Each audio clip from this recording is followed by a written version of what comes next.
But they decided to leave it out because people probably have complained so much about this overused trope. Oh yeah, I can't use it in Superman, but it would have worked better. Yeah. Next time you watch it, just be on the lookout for just try to count the times that you see a shot and it's kind of shaky, like when he's on the oil rig. And then zoom in. It zooms in as if it's like a news broadcast or like a camera. As if somebody's there filming. Like you need lasers. Like, Pachoo! News 11. I really liked how it was basically a meeting of every primetime drama. You had The West Wing, you had Law and Order, you had CSI. Oh yeah, I loved how they had. It's one of my favorite action movies, especially. I feel like do this the trope where there's. The guy from Law and Order is the military guy, and for whatever reason, he is personally dealing with things on all different corners of the globe. Yeah, and it's then when they need to fly a plane, he's the one who pilots the plane. Yeah, because he does that too. Because you're high-ranking military guys. Yeah. You want him on the front lines doing everything. There were a few cliche things, and I mean, it's an action movie. So Independence Day, you could, and did look a lot and the world's the world transformer, the terraformer, it was pretty much just like the Avengers gate to the other world, where it was. Floating things with giant laser. Randy Quaid to fly on an F-16 and destroy the terraformer at the last minute, but no, Superman. I was just reading this to Matt, but it's from the website, which is a blog called I Watch Stuff. But basically, they had an article from BuzzFeed where they sent a consulting firm, Watson Technical Consulting, to the movie. Sending them to see Superman movie and had them report back on how much stuff got smashed. So, running an analysis on the film's world engine, that's what it was, the impact, and the cost of Superman and Zod tossing each other into buildings for 20 minutes before realizing the effectiveness of the full Nelson. Mm-hmm. But Matt was saying he thought it was a half Nelson. I'm not a wrestler, but if I recall, I think he had it because the full Nelson is both arms under the arms, hands behind the neck. I believe so. That, and then he had him in almost like a chokehold or a half Nelson. Or maybe even a chicken wing, but that's a very, very distinct move. Well, the consultants determined that Metropolis, the damage to Metropolis, would have been a staggering $2 trillion. Breaking that down, they estimated there'd be 129,000 casualties, 129,000 dead people, 250 missing people after all those buildings have collapsed and whatnot, and another 1 million people injured. So to put that into perspective, 9/11, I guess the damage was 55 billion. So this would have been a lot more than that. I think a lot of people in Metropolis died. Yes. Yeah, it's pretty close to having a world war play out over that 20 minutes. And I was kind of... We could talk about it for a long time, I think. I think there were portions that I liked. I think the origin story was kind of neat. I think the Jor-El uploading himself to all the various things and being like a ghost helper was a little plus brought up a lot of discussions that I know you and I have had with Dave, where who's this Dave we speak of? Former employee, where he would not want to upload his consciousness to a computer or anything and live on that way. Just wants if you die, you die. But I don't know. I don't see how it hurts him. Yeah, and they even kind of brought it up. It was like, do you still feel his pain? So I really thought the movie was two distinct movies.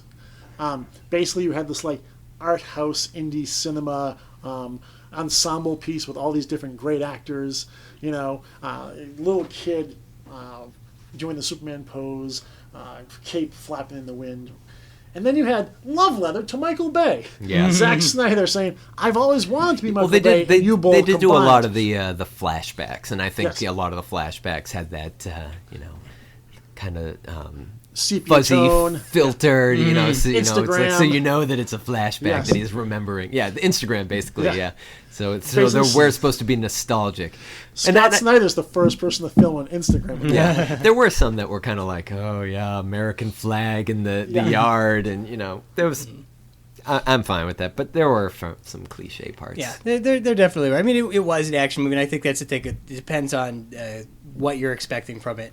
And I'm expecting like a blockbuster kind of thing that's going to be full of those cliches. And I think it did it very well. One thing that I really liked that sometimes people, I think, don't handle as well with Superman was that when they were sending him to Earth, they were saying, you're going to give a lot to humanity, but humanity is going to make you better. Like, you wouldn't be better if you stayed here on Krypton. You're going to be even better than all of us. And that it's kind of that immigrant story that you're bringing something new to that planet, but they're going to give you something in return. I could have done without the first natural birth in centuries. That was a little weird. I'm not sure It was like about, a reverse. I guess I like the idea of it, but yeah, that's what I would say. That was what left me scratching his head. It's like, no, you've got the DNA of 1 million people in you, and it was like, well, what is that? That means his mom was. He's not like a mutant. Yeah. He's not like a mutant or anything, though, right? Like Saturday, like if he were to have a kid, would it just be like completely unpredictable who would come out? I'll cut this out, but no, if you touch the table at all, it picks it up and it's really loud.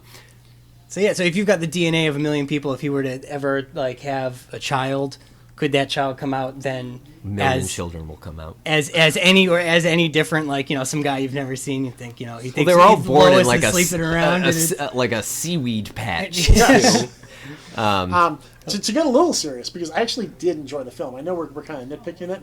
I really thought Kevin Costner's role was really well done. Yeah. I didn't when I first heard, oh look, it's Kevin Costner. It's the guy from Field I love of Dreams. Kevin Costner. I do too, but I thought I was gonna like Dance with Wolves and Superman. I was leery about Amy Adams, but I thought she did a good job. I thought she did a good job. But yeah, the thing that, and this is, of course, anyone who saw the movie could have figured this out. It's not some huge revelation.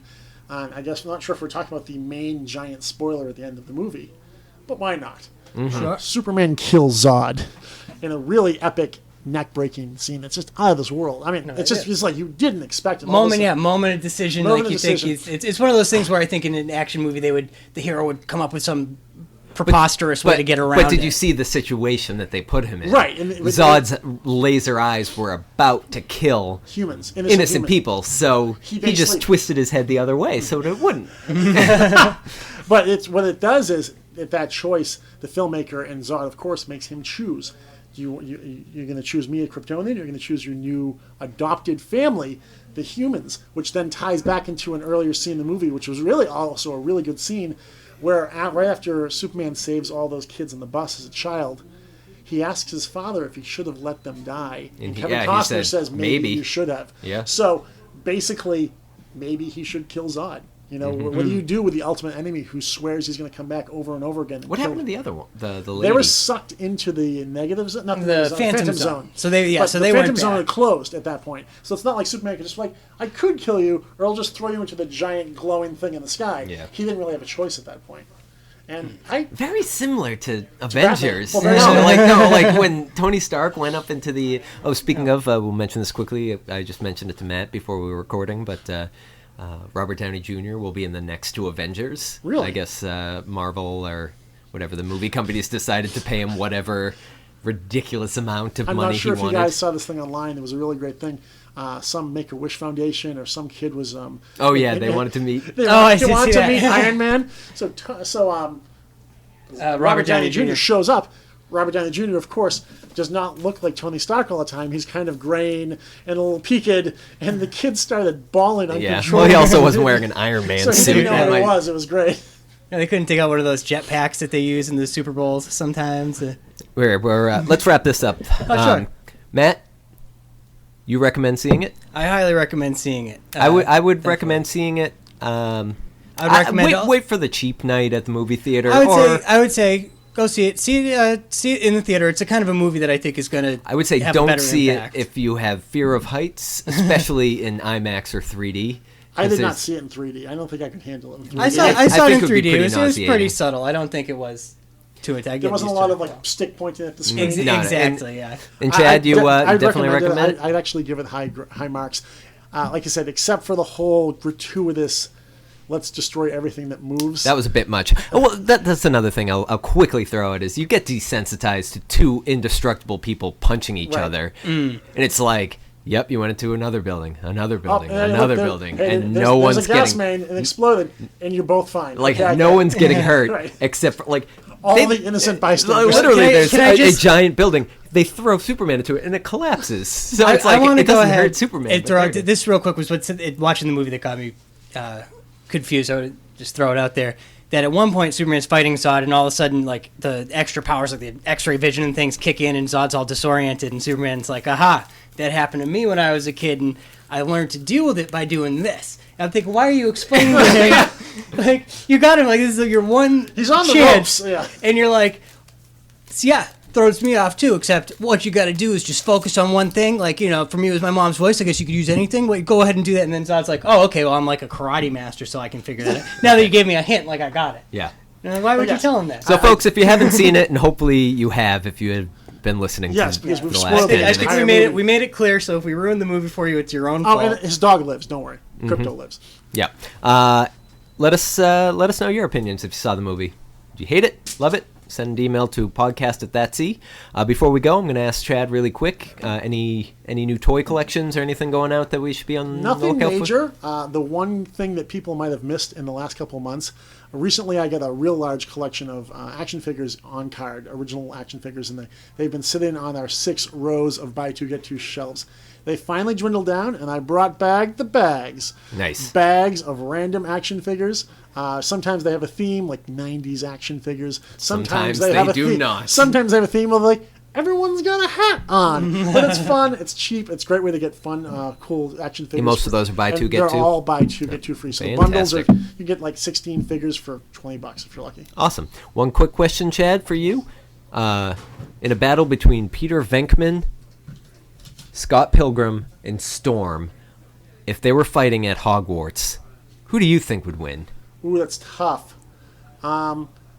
Scott Pilgrim kind of has a wand, because he has a guitar, right? So he might be able to wield magic with his guitar, but I'd still stay Storm, because she's a mutant, and she's a weather wizard.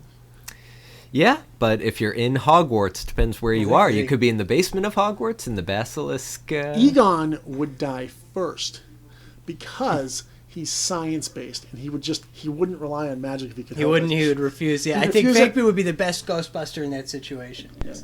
I really think that the basilisk would kill Egon. And yeah, that's a tough one. Storm, I still going to go with Storm because she actually has powers. Scott Pilgrim's just kind of cynical and wishy-washy. Well, thanks for your opinion. That's good to know. Everybody, thanks for listening. Thanks for listening, guys. Go see the movie. Tell us what you think. Come in, buy some books. And Peter Venkman is not Egon, so. What? Peter Oh, I Venkman. thought you said Egon. No, Peter Venkman. Oh, Peter Venkman? Oh, then I'm sorry. I totally messed up. Peter Venkman would win because he's the coolest person on the face of the earth. Agreed. All right, there it is. And with that, we'll see you next week. Goodbye. Sounds good.